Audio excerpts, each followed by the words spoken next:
beginning beer. It's not finished. We thought, Ken and I, when we talked about this dinner, we agreed that we should have some beers that you would normally never see. And one of the things that you'll normally not see, unless you're a brewer or a home brewer, is a beer that's not finished. But in the brewery, of course, we taste beers at all levels, and any brewer would be quite familiar with this. What you're being served right now is Anchor steam beer right out of the fermenter. And it's not chilled, right, Mark? No, it's not. It's probably 70 degrees Fahrenheit when it was pulled. It was originally about a little over 12% sugar, and it's now what we call 3.4 apparent. All of you brewers will know what we mean by apparent. We mean we put a saccharometer or a hydrometer, a floating device that measures the specific gravity.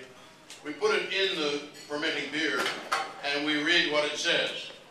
What it says is not what's in there. What's in there is sugar and alcohol and water. And alcohol is lighter than water. So it reads lower than it is. It's not 3.4% sugar. It's 3.4% sugar apparent. It's probably, what would you guess, Ken, 5 plus sugar or more, 6 even. In other words, it's beer that's not finished. For God's sakes, let's all agree that it's not green. That's a phrase I hate. I mean, I don't know what green beer is. But this is beer right out of the fermenter, which we thought might be very interesting.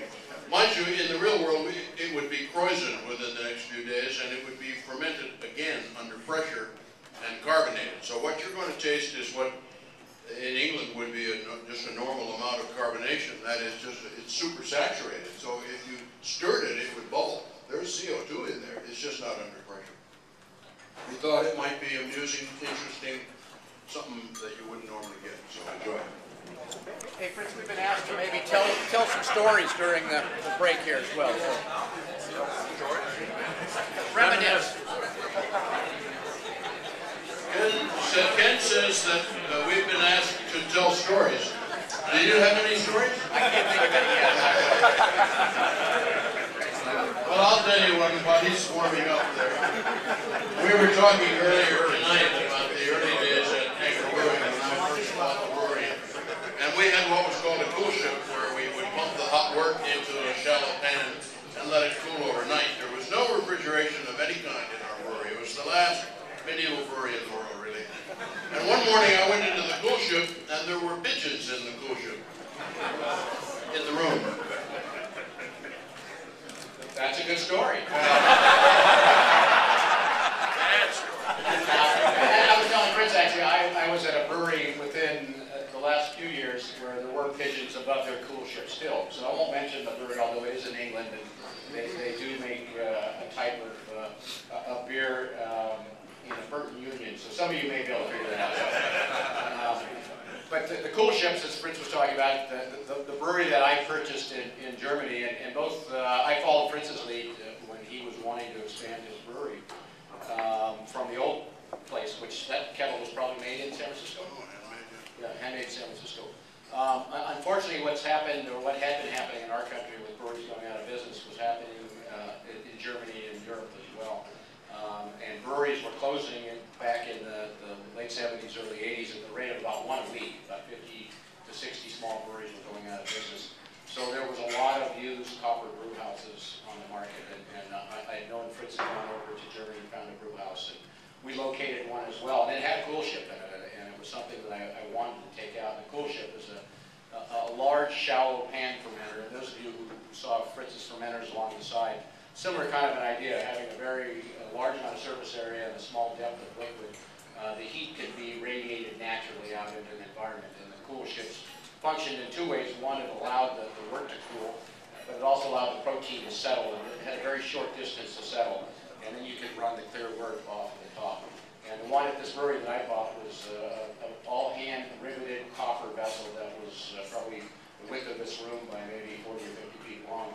And it had been made in place, so there was no way I could get it out in one piece. And at that time, I had no idea that I would have to put the copper back together again if I took it apart, which I ended up doing for my brew house. So I didn't take it because it didn't seem like it was something I could have done. But that tradition of cooling wort goes way, way back, and there's still breweries who do it that way today. I was just thinking, are they serving? They're not waiting for us, I hope.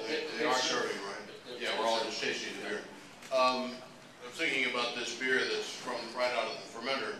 One of the stories that I heard years ago, and I tried it a couple of times. I don't think we still try it on new employees. Maybe someone will tell me that we do. At this stage in the process in the fermenter, there's normally just a kind of a dark, very dark, I wouldn't call it a scum, a film on the surface of the beer that is floating remnants of hop fragments and malt fragments and cold break, hot break, all kinds of stuff, and it sort of settles on the surface. And it looks like wonderful stuff.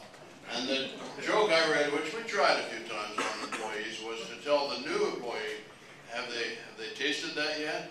Of course, to stick your finger in the fermenter would be naughty, except that, you might do it when nobody's looking. And the idea is that the new employee takes his finger and you say, it's just fantastic, you got to taste that stuff. And of course he takes it, and it's very, very, very bitter and very unpleasant. It's not horrible, but it takes a long time to clear. Do we still play that on the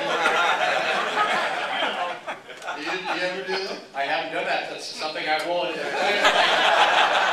I do hire documents. One thing that